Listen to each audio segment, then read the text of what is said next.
Hallelujah. Thank you Lord. धन्यवाद यीशु. महिमा हो प्रभु यीशु. महिमा हो यीशु. हालेलुया. We bless you Jesus. We bless you Lord.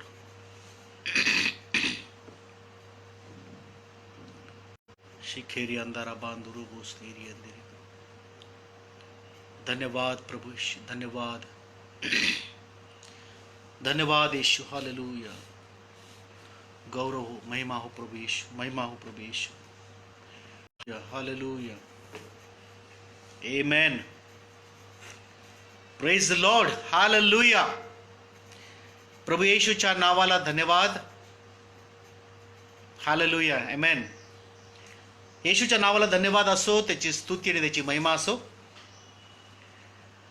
आज या माध्यमातून, आझादी टीमच्या माध्यमातून आम्ही सर्वजण या ठिकाणी दिवसभर सकाळपासून 7 वाजेपासून तर रात्री 10-11 वाजेपर्यंत या ठिकाणी आम्ही महाराष्ट्रासाठी, विशेष करून आमच्या राज्यासाठी मध्यस्थी करण्यासाठी आणि महाराष्ट्रासाठी प्रार्थना करण्यासाठी या ठिकाणी एकत्र आलेलो आहोत. देवाचे वेगवेगळे आज सकाळपासून ह्या ठिकाणी जोडलेले आहेत आणि प्रभूला मी धन्यवाद देतो की देवाने ही सुंदरशी संधी दिलेली आहे त्याच्या वचनातून सांगण्यासाठी. प्रभूला धन्यवाद देण्यासाठी सर्वप्रथम मी सर्वांचे मनापासून आभार मानतो. वेलकम. स्वागत आहे सर्वांचं प्रभूचे येशूच्या नावामध्ये. प्रभूला धन्यवाद आणि त्याचं गौरव असो, त्याची महिमा असो, कारण परमेश्वर चांगला आहे. त्याची दया आम्हासाठी भरपूर आहे, त्याची कृपा आम्हासाठी भरपूर आहे. देवाच्या वचनामध्ये आपण जाणार आहोत. मला माहीत आहे बरेच लोक माझ्यासोबत जोडलेले आहेत. देवाचं वचन मी सर्वप्रथम आझादी टीमचे आभार मानतो की त्यांनी ही संधी मला दिलेली आहे की यावेळेस देवाच्या वचनातून मी देवाचं वचन शेअर करावं. मला माहिती आहे माझ्यापेक्षा अनेक देवाचे चांगले चांगले सेवक आहेत, अभिषिक्त दास आहेत, परंतु तरीही परमेश्वराने संधी दिली. मी प्रभूचे आभार मानतो, देवाला धन्यवाद देतो, आझादी टीमचे आभार मानतो. त्याचप्रमाणे जे कोणी सर्वजण लाईव्ह बघत आहेत त्या सर्वांचे सुद्धा मी मनापासून आभार मानतो, देवाला धन्यवाद देतो. आपण वचनामध्ये जाण्यापूर्वी प्रार्थना करूया. आपलं लक्ष प्रभूकडे लावू, आपले डोळे झाकूया. थोडा वेळ आम्ही प्रार्थनेमध्ये घालणार आहोत, थोडा वेळ देवाच्या सानिध्यात घालणार आहोत. जिथे कुठे तुम्ही आहात, ज्याही परिस्थितीमध्ये आहात, आपापल्या घरामध्ये आहात, मला ठाऊक आहे, आपल्या परिवारासोबत तुम्ही बसा आणि आम्ही सर्वजण मिळून या ठिकाणी देवाच्या वचनामध्ये थोडा वेळ घालवणार आहोत. ही दुपारचा समय घालवणार आहोत, प्रार्थना करणार आहोत. सर्वजण आपले डोळे झाकूया, आपलं लक्ष प्रभूकडे लावूया, आपल्या मानाखाली लावूया आणि त्या महान सामर्थी, पराक्रमी आणि गौरवी देवाला आपण यावेळेस धन्यवाद देऊया, त्याची स्तुती करूया. स्वर्गीय प्रेमळ, दयाळू आणि कृपाळू अशा आमच्या देवबापा, तुझ्या मनापासून आम्ही आभार मानतो, तुला धन्यवाद देतो, तुझं गौरव करतो. तुझ्या नावाला मान, महिमा, स्तुती आणि गौरव आम्ही देतो. प्रभू, स्तुतीस पात्र आणि भयास योग्य असा तू आमचा परमेश्वर आहेस. आजच्या सुंदरशा दिवसाबद्दल, या वेळेबद्दल मनापासून तुझे आभार मानतो. जे कोणी या ठिकाणी आमच्यासोबत जोडल्या गेलेले आहेत, फेसबुकच्या माध्यमातून, आझादी टीमच्या माध्यमातून, प्रभू त्या प्रत्येकाला आम्ही तुझ्या पवित्र हातामध्ये देत आहोत. प्रत्येक ऐकणारे कान तू आशीर्वादित कर, प्रत्येक परिवार तू आशीर्वादित कर. त्याचप्रमाणे आझादी टीम ज्यांनी हे एवढे अथक प्रयत्न केलेले आहेत, परिश्रम घेतलेले आहेत, दिवसभर अशा प्रकारे तुझी सेवा करण्यासाठी आणि आमच्या राज्यासाठी प्रार्थना करण्यासाठी जे त्यांनी परिश्रम घेतलेले आहेत, या दुपारच्या समयी आम्ही एकत्र जमलेला असताना राज्यासाठी विशेष प्रार्थना करतो. आमचा हा महाराष्ट्र हा तुझा राष्ट्र आहे, हा तुझा, हे तुझे लोक आहेत प्रभू, हे तुझं राज्य आहे प्रभू, राज्य. आणि म्हणून मी प्रार्थना करतो की आमच्या कृपादृष्टीने तुझ्या अनुग्रहाने तू भर. या भूमीला आशीर्वादाने भर. तुझी योजना ह्या भूमीवर तू पूर्ण कर अशी तुला विनंतीने प्रार्थना करतो. प्रभू, तुझ्या लेकरांसाठी ऐकण्यासाठी जे वचन आज तू दिलेलं आहे ते वचनही तो आम्हा सर्वांसाठी आशीर्वादाचं कर आणि त्यामध्ये तुझं गौरव आणि तुझी महिमा तू होऊ दे पित्या. ऐकणारे सर्वजण आणि मी स्वतः तुझ्या पवित्र हातामध्ये येतो. आम्हा प्रत्येकाला तू सहाय्य कर. पवित्र आत्मा तू आम्हाला लीड कर, चालव. तुझं गौरव आमच्यावर दे. सर्व गौरव, मान, महिमा आणि धन्यवाद तुला देऊन ही प्रार्थना आमचा तारणारा प्रिय प्रभू येशू ख्रिस्त याच्याच गोड आणि प्रिय नावाने मागतो पित्या, म्हणून तू ऐक. आमेन. आमेन. पुन्हा एकदा सर्वांचं स्वागत आहे. देवाच्या नावाला धन्यवाद असो, परमेश्वराची स्तुती असो. देवाच्या वचनामध्ये आपण जाणार आहोत. आज मननासाठी 2 विशेष वचनं मी घेतलेली आहेत. त्यानंतर वचन झाल्यानंतर आपण प्रार्थना करणार आहोत. विशेष अत्यंत महत्त्वाचा भाग आहे. परंतु त्याआधी देवाचं वचन आपण पाहणार आहोत.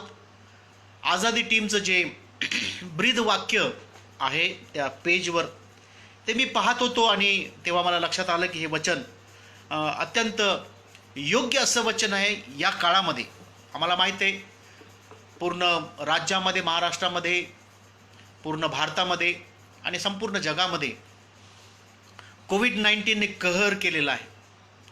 लोक घाबरे झालेले आहेत. अनेक लोक मरत आहेत.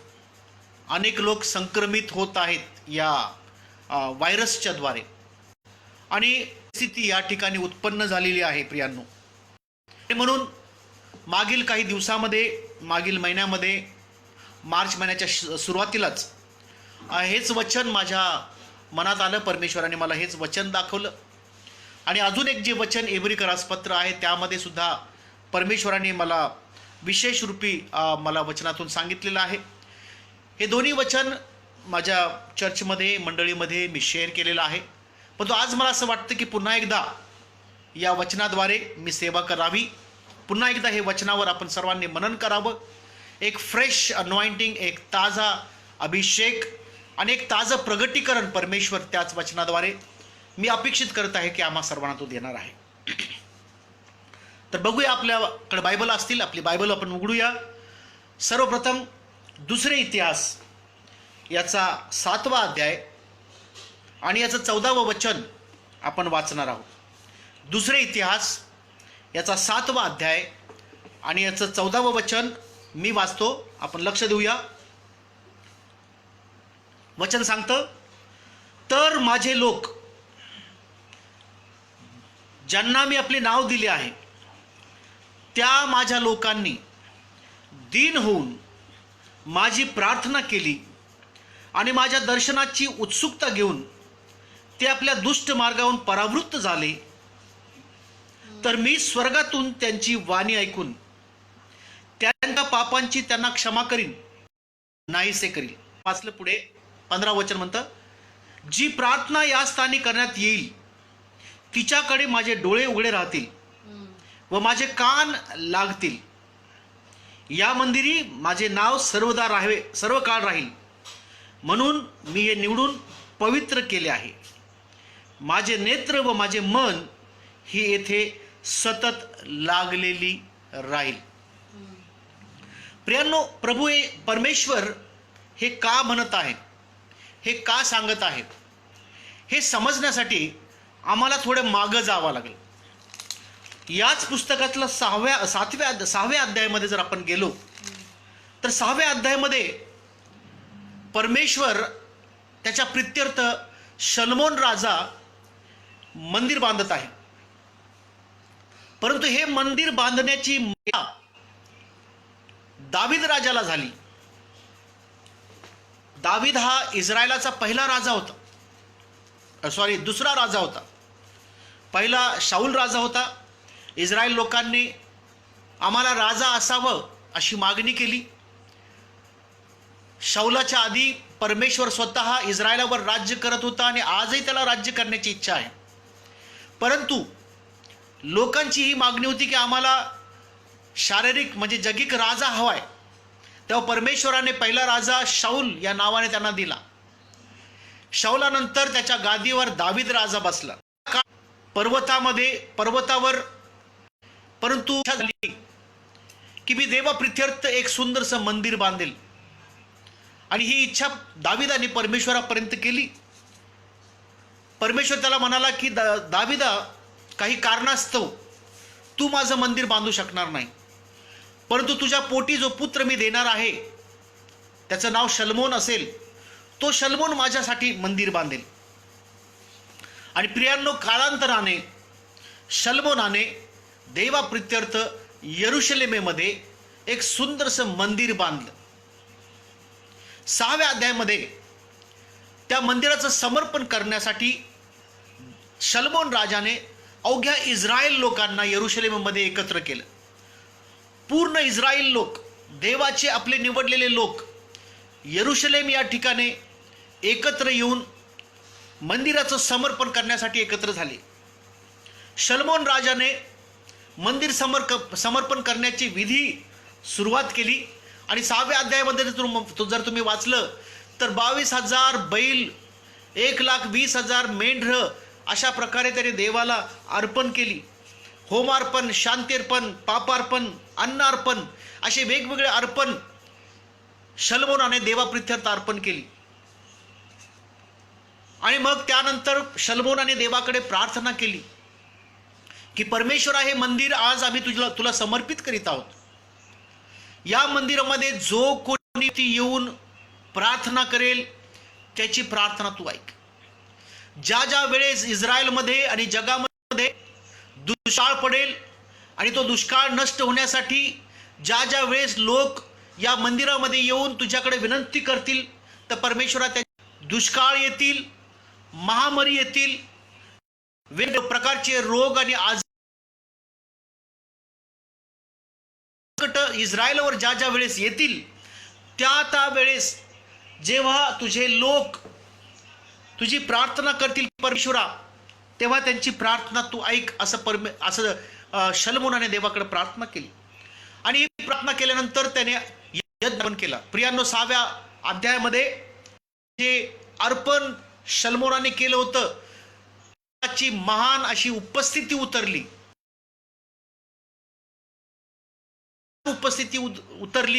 की याजक लोक नव्हतं, ते प्रवेश करू शकत नव्हते, कारण देवाच्या उपस्थितीने फार एक घनदाट अशी त्याची त्या मंदिरामध्ये एक मेघरूप आणि अवघ्या विनंती केली, त्याला उत्तर दिलं.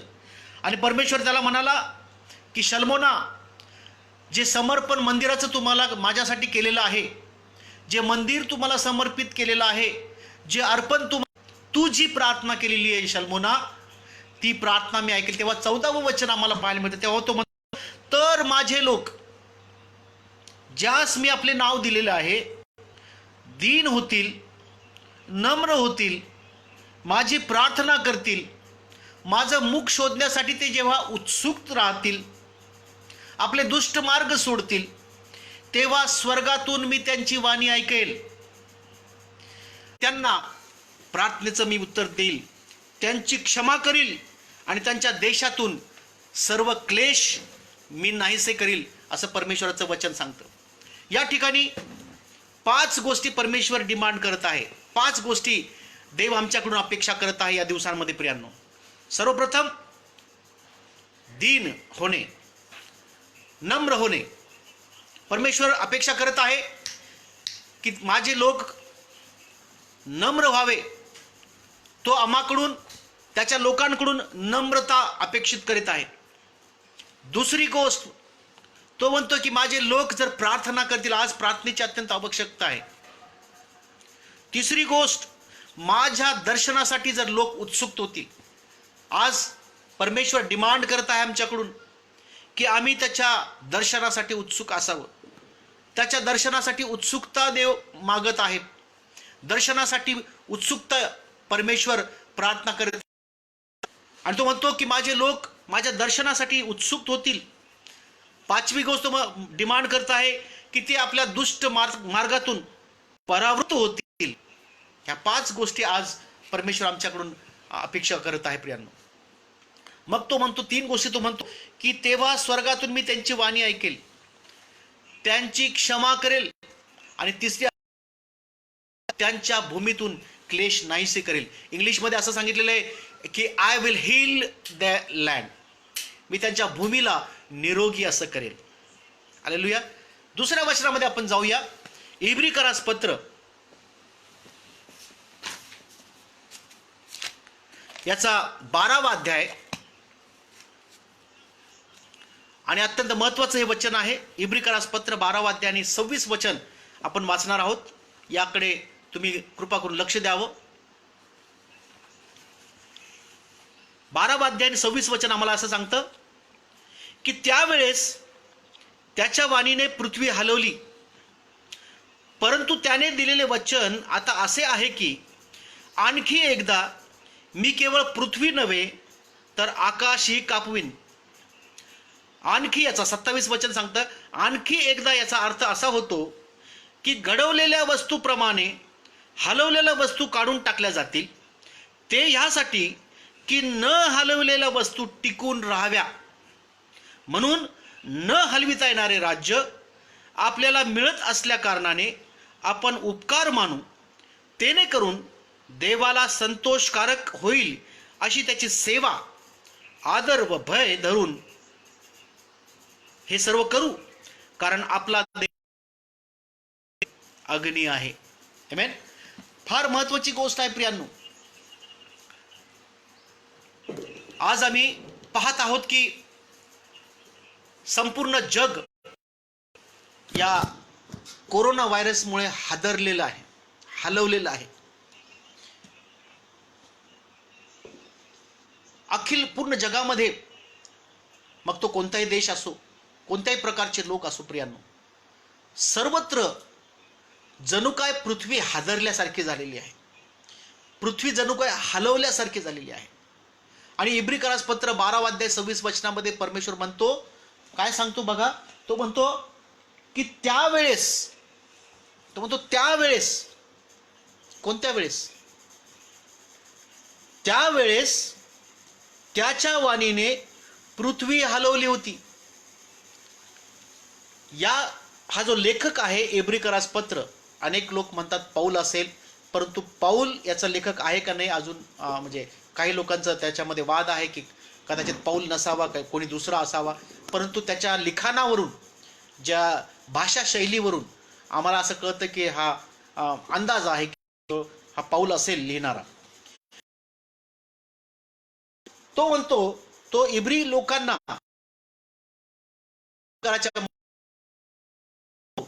आणि तो सांगतो की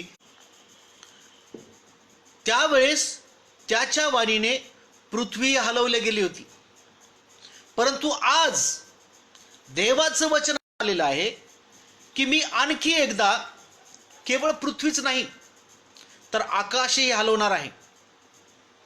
आपण बघणार आहोत की कशा प्रकारे परमेश्वराने त्या काळामध्ये पृथ्वी हलवली होती. त्यावेळेस म्हणजे कोणत्या वेळेस हे जाणून घेण्यासाठी प्रियांनो आम्हाला इतिहासामध्ये जावं लागेल. इतिहासामध्ये निर्गम याचा 19 अध्याय, निर्गम एक्सेडस चॅप्टर 19, हे 19व्या अध्यायामध्ये जर तुम्ही गेला तर तुम्हाला पाहायला मिळेल की ज्या प्रकारे ज्यावेळेस परमेश्वराने इस्रायली लोकांना मिस्र देशाच्या दास्यगृहातून, फारोच्या तावडीतून 10 प्रकारच्या महामारी पाठवून, आणि विशेष करून त्यामधली शेवटली जी महामारी होती की एक मोठा प्लेग, एक मोठी महामारी मिस्रावर येईल, आणि ती महामारी मिस्रावर आल्यानंतर त्यातून कशा प्रकारे परमेश्वर आपल्या इस्रायल लोकांना बाहेर काढेल. आणि आम्हा सर्वांना माहिती आहे वलांडण सण त्यासाठीच इस्रायल लोक आजही पाळतात. परमेश्वराने त्यांना आज्ञा केली होती की आपल्या दाराच्या कपाळपट्टीवर निष्पाप कोकऱ्याचं रक्त त्यांनी लावावं आणि दार बंद करून घराच्या आतमध्ये त्यांनी राहावं. आणि त्या रात्री, मध्यरात्री जेव्हा मरणाचा दूत त्या मिस्राहून जाईल, तेव्हा ज्यांच्या घराच्या दाराच्या कपाळपट्टीवर कोकऱ्याचं रक्त असेल त्यांच्या घरातील कोणीही प्रथम जन्मलेला मरणार नाही. आणि त्या लोकांना सोडून, इस्रायली लोकांना सोडून, किंवा ज्या लोकांच्या दाराच्या कपाळपट्टीवर कोकऱ्याचं होतं त्या घरांना सोडून मिस्रामधील प्रत्येक घरातील प्रथम जन्मलेला, मग तो मनुष्याचा प्रथम जन्मलेला असो किंवा जनावरांमधील प्रथम जन्मलेला असो, ह्या सर्वांचा संहार त्या ठिकाणी त्या मरणाच्या दूताने त्या रात्री केलं. आणि अशा प्रकारे परमेश्वराने एक दहशत निर्माण केली फारो राजामध्ये.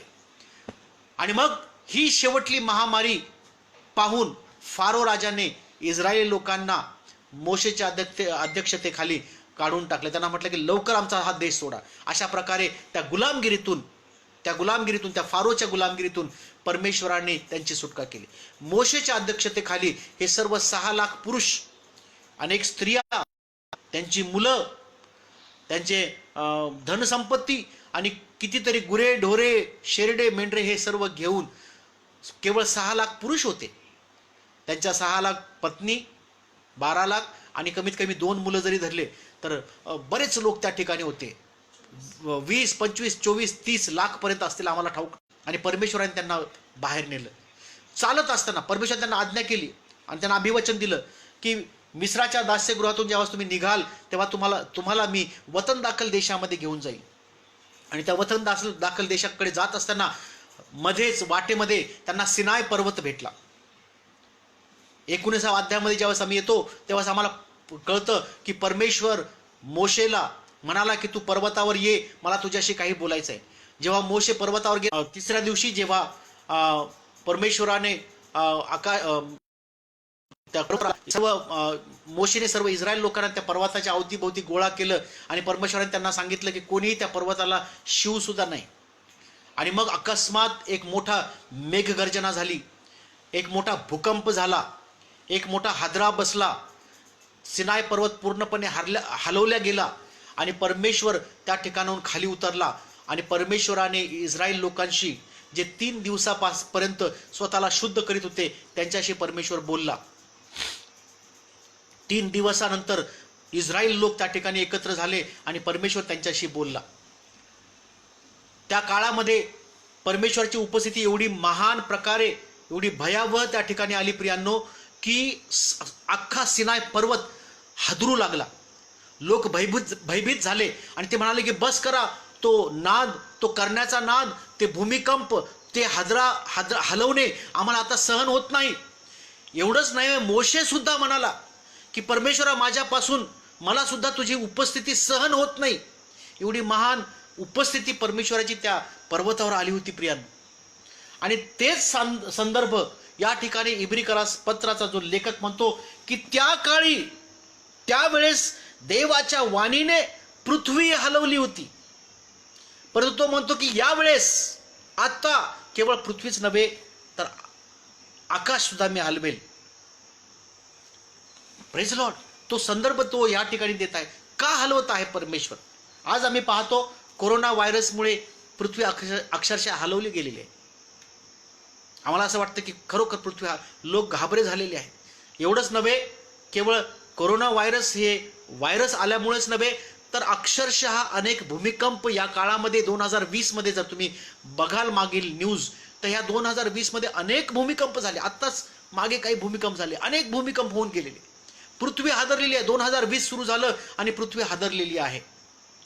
परमेश्वराने पृथ्वी हादरलेली आहे.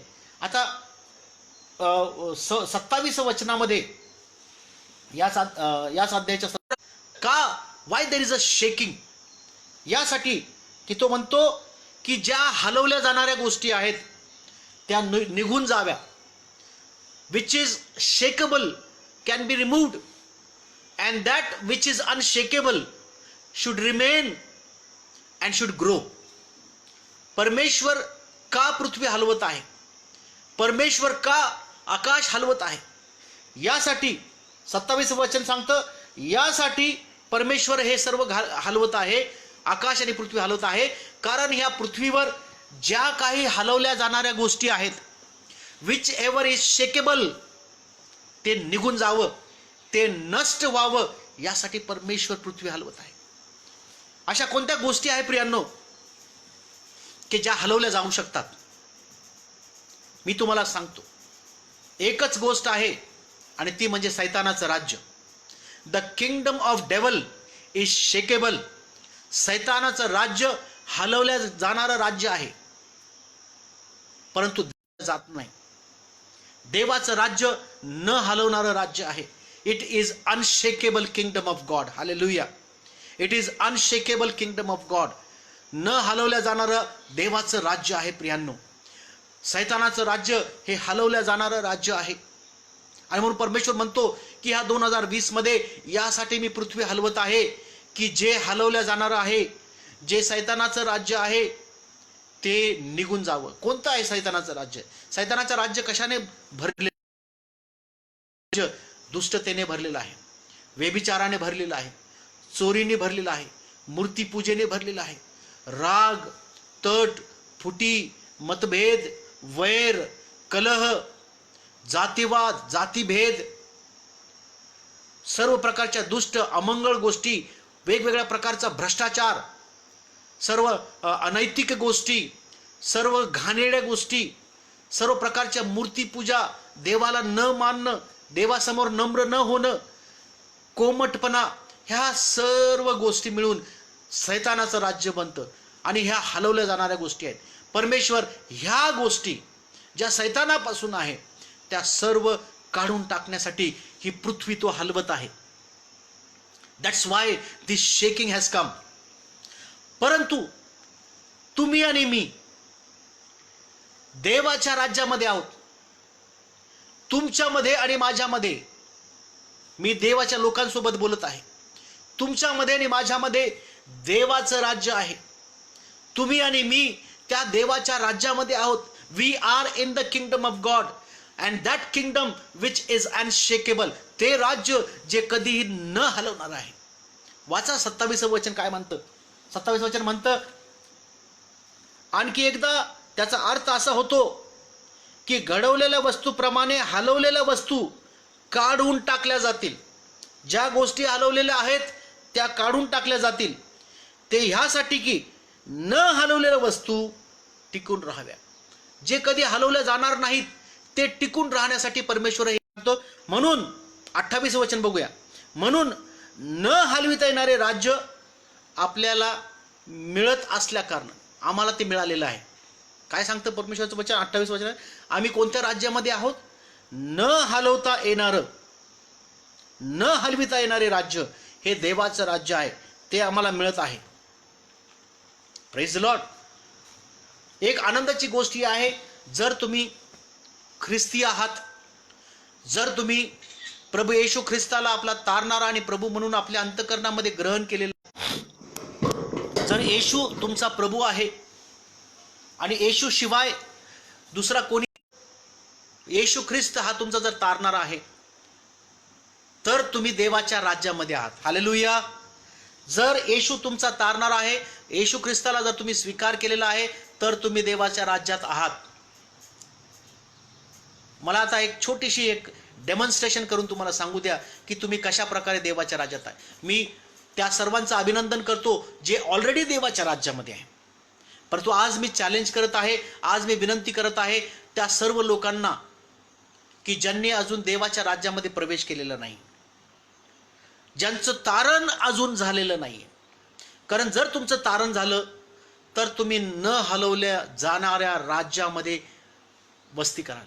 आणि मग जगामध्ये कितीही हलवल्या जाऊ द्या, कितीही भूमिकंप येऊ द्या, कितीही महामारी येऊ द्या, कितीही संकट येऊ द्या, कितीही त्रास होऊ द्या, विश्वासणाऱ्यांना किंवा जे लोक देवाच्या राज्यामध्ये आहे त्यांना कोणत्याही गोष्टीची कधी भीती वाटणार नाही.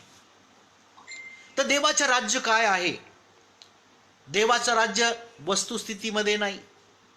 देवाचं राज्य बायबल सांगतं खाण्या आणि पिण्यामध्ये देवाचं राज्य नाहीये.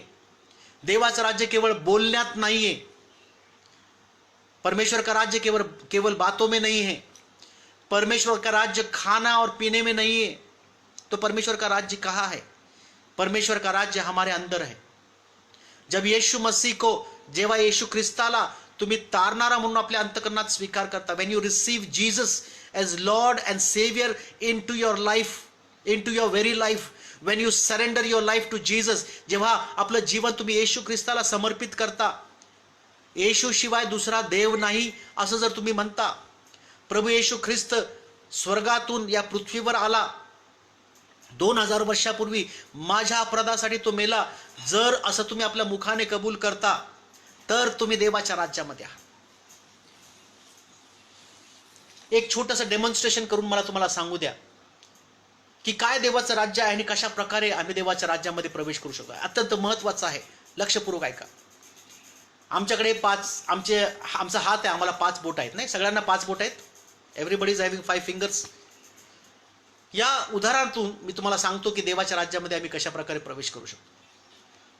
हा अंगठा देवाचं राज्य आहे. बघा, वर आहे देवाचं राज्य. This is the kingdom of God. हे स्वर्ग आहे, हे देवाचं राज्य आहे. हे ते राज्य आहे जे कधी हलवलं जाणार नाही. Unshakeable kingdom of God. इब्रिकरसपत्र 12 अध्याय आणि 26-27 वचनाप्रमाणे this is the kingdom of God. ये वो परमेश्वर का राज्य है. दूसरं बोट, ये आप और मैं हूं. हे तुम्ही आहात, हा मनुष्य आहे, मानव. हे देवाचं राज्य आहे. कोणासाठी आहे? त्या सर्वांसाठी आहे ज्यांनी येशू ख्रिस्ताला आपला प्रभू आणि तारणारा म्हणून स्वीकारले. उनके लिए ये परमेश्वर का राज्य है. ये उंगली क्या बताती है? ये उंगली बताती है मनुष्य क्या है. मनुष्य परमेश्वर की निर्मिति है, आप और मैं. और मनुष्य क्या है? ये मनुष्य पापी है. दूसरी बात, हम परमेश्वर की निर्मिती आहे, आम्ही देवाची निर्मिती आहोत. दुसरं, आम्ही पापी आहोत. तिसरी गोष्ट, आम्ही स्वतःहून आमच्या कर्माने, आमच्या कृतीने, आमच्या धडपडीने, आमच्या प्रयत्नाने या स्वर्गामध्ये प्रवेश करू शकत नाही. हे स्वर्ग, हे देवाचं राज्य, इथे परमेश्वर आहे, इथे देवाचं सिंहासन आहे, इथे परमेश्वर स्वतः वस्ती करतो, देव स्वतः या ठिकाणी आहे. हे फ्री आहे, मुफ्त आहे, फुकट आहे. हा मनुष्य आहे, देवाची निर्मिती आहे, पापी आहे, स्वतःहून स्वतःचा बचाव करू शकत नाही. स्वतःच्या कर्मामुळे, धडपडीमुळे, परिश्रमाने तो या स्वर्गाच्या राज्यात जाऊ शकत नाही. देवाची इच्छा आहे की ह्या मनुष्याने या स्वर्गाच्या राज्यात जावं.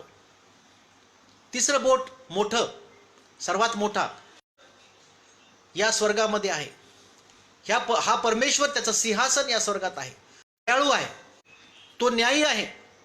त्याची इच्छा आहे की ह्या पापी मनुष्याने या स्वर्गात जावं.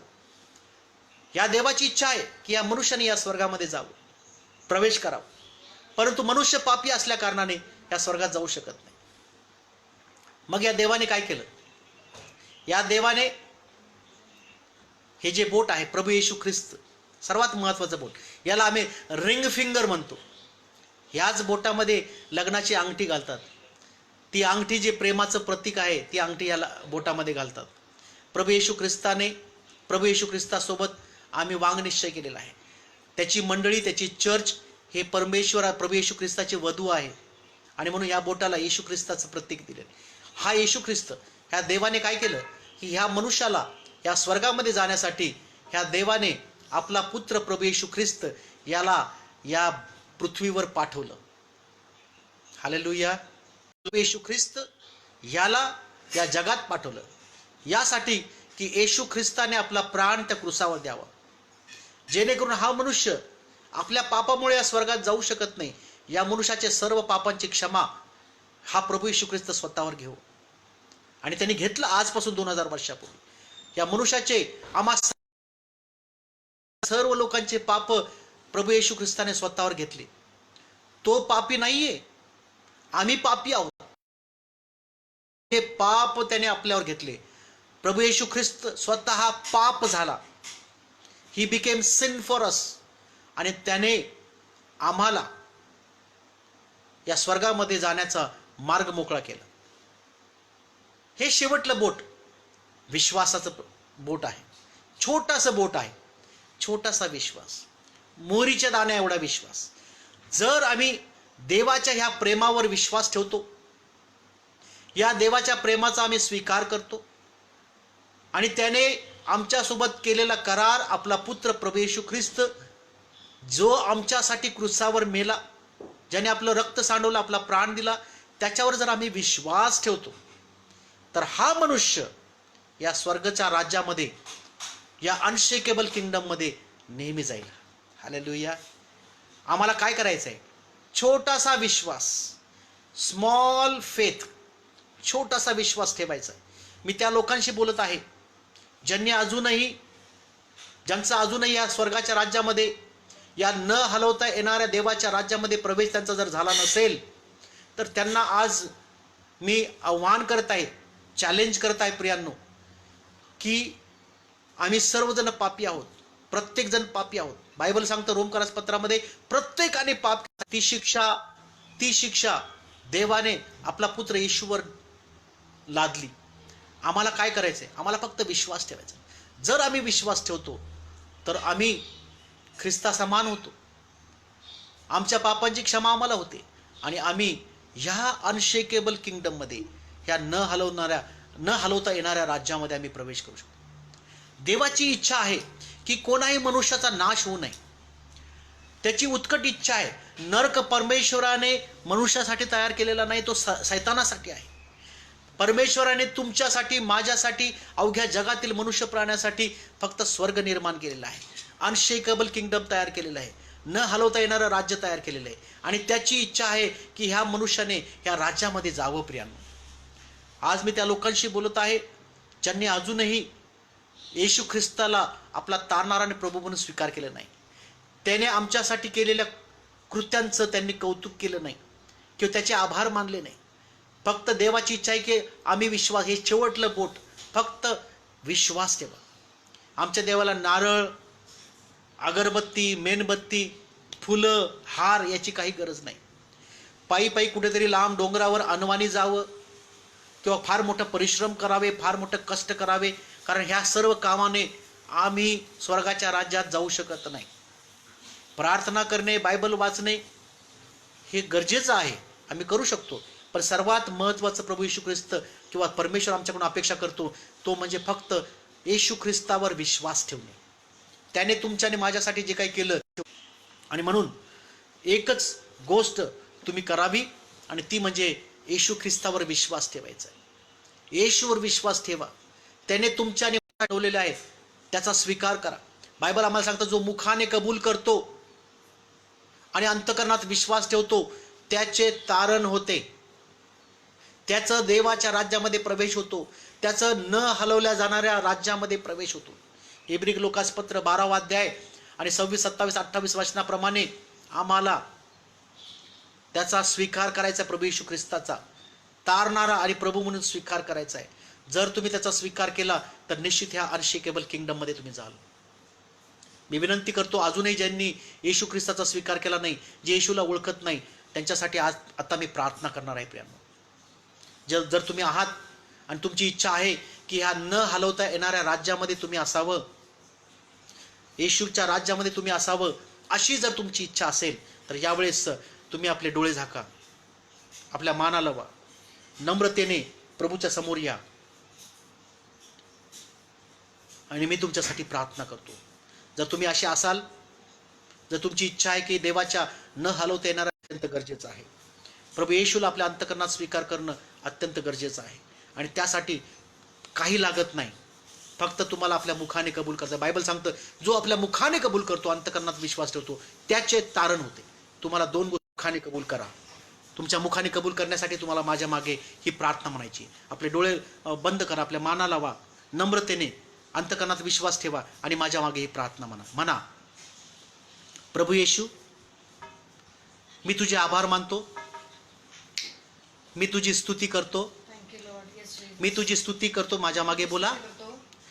मी तुझा स्वीकार करतो, मी आभार मानतो की तू माझ्या पापांसाठी आजपासून 2000 वर्षापूर्वी काल्वरीच्या क्रूसावर गेला.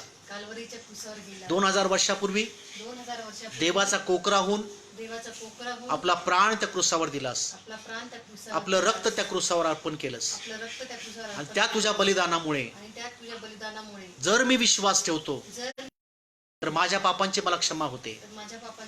हा विश्वास मी ठेवतो. प्रभू येशूवर मी विश्वास ठेवतो की येशू माझ्यासाठी त्या क्रूसावर मेला, तो पुरला गेला, तिसऱ्या दिवशी जिवंतातून पुन्हा उठला, आज स्वर्गामध्ये आहे आणि जिवंतांचा आणि मेलेल्यांचा न्याय करण्यासाठी आणि जिवंतांचा आणि मेलेल्यांचा न्याय या करण्यासाठी पृथ्वीवर पुन्हा येणार आहे, या पृथ्वीवर पुन्हा येणार आहे. त्यावर मी विश्वास त्यावर ठेवतो. मी विश्वास ठेवतो. प्रभू येशू, प्रभू येशू, आज तुझ्यावर मी विश्वास ठेवतो. आज तुझ्यावर मी विश्वास ठेवतो. माझ्या पापांची मला क्षमा कर, माझ्या पापांची मला क्षमा कर. माझे पाप मल काढ, माझे पाप मल काढ. मला धुवून शुद्ध कर, मला धुवून शुद्ध कर. माझं नाव माझं नाव जीवनी पुस्तकामध्ये लिही, जीवनी पुस्तकामध्ये माझा लिही. स्वीकार कर. माझा स्वीकार. आजही माझा प्रभू, माझा प्रभू, माझा येशू, माझा येशू, माझा तारणारा माझा या तारणारा, रूपाने या रूपाने माझा स्वीकार कर. माझा स्वीकार कर. येशूच्या नावाने. येशूच्या नावाने. आमेन, आमेन, आमेन. Praise Lord. कॉंग्रॅच्युलेशन. अंतकरणात विश्वास ठेवून जर तुम्ही ही प्रार्थना केली असेल तर तुमचं तारण निश्चित झालेलं आहे. अनशेकेबल किंगडम मध्ये, न हलवता येणाऱ्या राज्यामध्ये आज तुमचा प्रवेश झालेला आहे. तुमचं अभिनंदन असो. प्रभू तुम्हाला आशीर्वादित करू. या आपण प्रार्थना करूया. माझ्याकडे अजून 10 मिनिटं आहेत. आपण या 10 मिनिटामध्ये आपण आमच्या राज्यासाठी, महाराष्ट्रासाठी प्रार्थना करणार आहोत. सर्वजण जे कोणी बघत आणि माझ्यासोबत तुम्ही सहमत व्हा. सर्वजण मिळून प्रार्थना करूया आमच्या राज्यासाठी. Thank you Lord. धन्यवाद येशू. स्तुती हो प्रभू. Thank you Lord. प्रभू आम्ही तुझ्या अनमोल वचनाबद्दल तुझी उपकार स्तुती करतो. दुसरे राजे 7 अध्याय 14 वचनामध्ये तू आम्हाला सांगतोस की माझे लोक ज्यांना मी आपल्या नावाने बोलवलेले आहे, जे ख्रिस्ती म्हणवले गेलेले लोक आहेत, ते जर नम्र होऊन प्रार्थना करतील तर स्वर्गातून मी त्यांची प्रार्थना केली. आज प्रभू आम्ही सर्व तुझे लोक नम्र होतो. नम्र होऊन आज तुझ्याकडे आम्ही प्रार्थना करत आहोत. आमच्या भूमीसाठी आम्ही मध्यस्थी करत आहोत. आमच्या राज्यासाठी आम्ही मध्यस्थी करत आहोत. आमच्या देशासाठी आम्ही मध्यस्थी करत आहोत. कारण तू म्हणतोस की माझे लोक जर नम्र होऊन जर प्रार्थना करतील, मी त्यांची प्रार्थना करेल. त्यांची भूमी मी आशीर्वादित करेल. त्यांचं राज्य मी आशीर्वादित करेल. आज प्रभू आम्ही महाराष्ट्रासाठी प्रार्थना करत आहोत. आमच्या राज्यासाठी आम्ही प्रार्थना करत आहोत. प्रभू येशूच्या नावाने. फादर वी प्रे. पिते आम्ही प्रार्थना करता आहोत. हम प्रार्थना करते हमारे राज्य के लिए यीशु मसीह के नाम से. आज मिस्टर उद्धव जी ठाकरे साहब के लिए हम प्रार्थना करते हैं. आमचे मुख्यमंत्री उद्धव ठाकरेसाठी प्रार्थना करतो. त्यांना तू आशीर्वादाने भर. त्यांच्यावर तुझी कृपा दे. हे राज्य चालवण्यासाठी आणि योग्य तो निर्णय घेण्यासाठी त्यांना तू सहाय्य दे. त्यांना बुद्धी आणि ज्ञान तू दे प्रभू. त्याचप्रमाणे त्यांच्यासोबत उपमुख्यमंत्री आणि सर्व मंत्रिमंडळ जे महाराष्ट्र राज्याला चालवत आहेत, त्या सर्व कॅबिनेट मेंबरसाठी पूर्ण मंत्रिमंडळासाठी मी प्रार्थना करत आहोत. In the name of Jesus. येशूच्या नावाने प्रभू ह्या मंत्रिमंडळाला तू आशीर्वाद कर, जेणेकरून हे राज्य प्रभू ते बुद्धीने, ज्ञानाने आणि सामर्थ्याने चालवतील. तुझं वचन सांगतं की सर्व अधिकार हे वरून आलेले आहेत. तुझ्यापासून नाही असा कोणताही अधिकार नाही प्रभू. आणि म्हणून आमचे मुख्यमंत्री यांना तू आमच्या या राज्यामध्ये ठेवलेलं आहेस, ही तुझ्या योजनेमध्ये आहेत. त्यांना तू आशीर्वाद करतो प्रभू. त्याचप्रमाणे आमचं राज्य तू आशीर्वादित कर. आमच्या राज्यामध्ये प्रभू, भारतामध्ये सर्वात जास्त कोरोना बाधित लोक आहेत प्रभू राजा. त्या प्रत्येक व्यक्तीला तू प्रभू आशीर्वादित कर. प्रभू जे बाधित झालेले लोक आहे, हजारो लोक आमच्या राज्यामध्ये, त्यांना या पिढातून, या रोगातून तू मुक्त कर प्रभू राजा. जे संक्रमित झालेले आहेत, जे इन्फेक्टेड झालेले आहेत प्रभू राजा, जे ग्रहणे प्रभू तुझ्या हातामध्ये मी देत आहे, त्यांना तू निरोगी कर. In the name of Jesus. Heal them Lord. आमच्या भूमीला तू निरोगी कर प्रभू राजा. हालेलुया. तुझी कृपा या भूमीवर असू दे. तुझं अनुग्रह या भूमीवर असू दे प्रभू राजा. आमच्या महाराष्ट्र राज्याला निरोगी कर. कारण तू म्हणतोस की माझे लोक नम्र होऊन माझी प्रार्थना केली तर त्यांच्या भूमीला मी निरोगी करेल. त्यांच्या भूमीला मी आशीर्वादित करील. या भूमीला तू आशीर्वादित कर. तुझं आरोग्य या भूमीला तू दे. तुझी कृपा या भूमीवर असू दे, अशी मी तुला प्रार्थना विनंती करतो. आमच्या पूर्ण महाराष्ट्र राज्यामध्ये जे लोक, विशेष करून आमच्या डॉक्टर्ससाठी, आमच्या नर्सेससाठी, ज्या वेगवेगळ्या दवाखान्यामध्ये वेगवेगळ्या ठिकाणी डॉक्टर्स आहेत, नर्सेस आहेत, त्या डॉक्टर्स आणि नर्सेससाठी मी प्रार्थना करतो प्रभू येशूच्या नावाने की जे ते सेवा करतायत प्रभू, त्यांना तू आशीर्वादित कर. जे ते सेवा करतायत प्रभू, त्यांना तू कोणत्याही प्रकारचं इन्फेक्शन होऊ देऊ नकोस. महाराष्ट्र राज्यामध्ये सर्वात महत्त्वाचं मुंबई शहर आणि बाकीचे सबब्स जे आहेत याच्यासाठी मी प्रार्थना. We pray for Mumbai in the name of Jesus. Mumbai be healed in the name of Jesus. We pray for Pune in the name of Jesus. Heal Pune land Lord. हालेलुया. येशूच्या नावाने पुणे शहराला प्रभू. 3rd नंबर आमच्या औरंगाबादचा येतो. औरंगाबादला तू आरोग्य दे प्रभू येशूच्या नावाने. मुंबई, पुणे, औरंगाबाद आणि इतर सर्व जिल्हे प्रभू येशूच्या नावाने आम्ही आशीर्वादित करीत आहोत. तुझी कृपा तू दे. या सर्व जिल्ह्यांमध्ये, या सर्व राज्यामध्ये जे डॉक्टर्स आहेत, जे नर्सेस आहेत, जे काम जे मेडिकल अटेंडंट्स आहेत प्रभू राजा, मेडिकल लाईनमध्ये जे काही काम करतात त्या सर्वांना तुझी कृपा अनुग्रह दे. डॉक्टर्सच्या हाताला तू यश दे प्रभू राजा. जे पेशंट आहेत त्यांना तू आशीर्वादित कर, त्यांना तू निरोगी कर प्रभू. या संक्रमणातून त्यांना तू बाहेर काढ प्रभू राजा. हालेलुया. प्रभू मी प्रार्थना करतो जे पोलीस कर्मचारी आहे त्यांनाही तू आशीर्वादित कर. कोविड अफेक्टेड जे लोक आहेत ज्यांना संक्रमण झालेलं आहे त्यांना तू आरोग्य दे. आय प्रे Jesus name. I command healing over you in Jesus name. जे पीडित आहेत त्यांना आरोग्य मिळण्याची आज्ञा मी देत आहे येशूच्या नावाने. हालेलुया. त्यांच्या परिवाराला तू आशीर्वादित कर. जे या रोगामधून मृत पावलेले आहेत अशा लोकांच्या फॅमिलीसाठी मी प्रार्थना करतो. जे दुःख त्यांच्यावर आहे प्रभू ते दुःख तू निवारण कर पित्या. हालेलुया. तुझी कृपा त्यांना तू दे, तुझा आधार त्यांना तू दे, त्यांना कम्फर्ट आणि कन्सोल तू कर प्रभू राजा. हालेलुया. अशी मी तुला प्रार्थना विनंती करतो. धन्यवाद देतो प्रभूजी. स्तुती, गौरव, आदर आणि महिमा आम्ही तुला देतो पित्या. तू आमच्यापर्यंत तू पोहोचू दिलास त्याबद्दल आम्ही तुझे मनापासून आभार मानतो. Be blessed Maharashtra. महाराष्ट्र आशीर्वादित हो. I bless you Maharashtra. Maharashtra be blessed in Jesus name.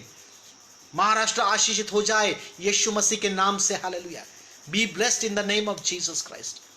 हर व्यक्ति आशीषित हो जाए यीशुआ के नाम से, यीशु मसीह के नाम से. Be healed in Jesus name. Be healed in Jesus name. आपकी शांति इस राज्य में बनी रहे.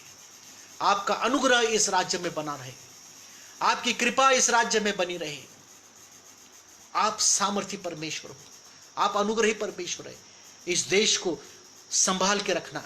महाराष्ट्र देश को संभाल के रखना. महाराष्ट्र इस देश पर हमेशा बने रहे. महिमा देते हैं प्रभु जी. स्तुति और सारा आदर हम आपको देते हुए इस प्रार्थना को या प्रार्थनेला प्रभू येशू ख्रिस्ताच्या नावाने आम्ही मागतो. आमेन. आमेन. आमेन. आमेन. आमेन. प्रभू तुम्हाला आशीर्वादित करो. थँक्यू. वचनामध्ये तुम्ही आलात, ऐकलात. पुन्हा एक बार आझादी टीमसाठी मी त्यांचे आभार मानतो की तुम्ही आमच्या सोबत आहात. तुम्ही संधी दिली. थँक्यू सो मच पास्टर विशाल दौंडे आणि बाकी इतर. थँक्यू. God bless you. सर्व वर्शिपर्स जे पूर्वी होऊन गेले आणि यानंतर सुद्धा जे आलेले आहेत, येणार आहेत, त्या सर्वांना praise Lord. God bless you. Thank you so much everybody who is listening to me. सर्वजण ऐकलात. थँक्यू. God bless you. प्रभू तुम्हाला आशीर्वाद देऊ. थँक्यू.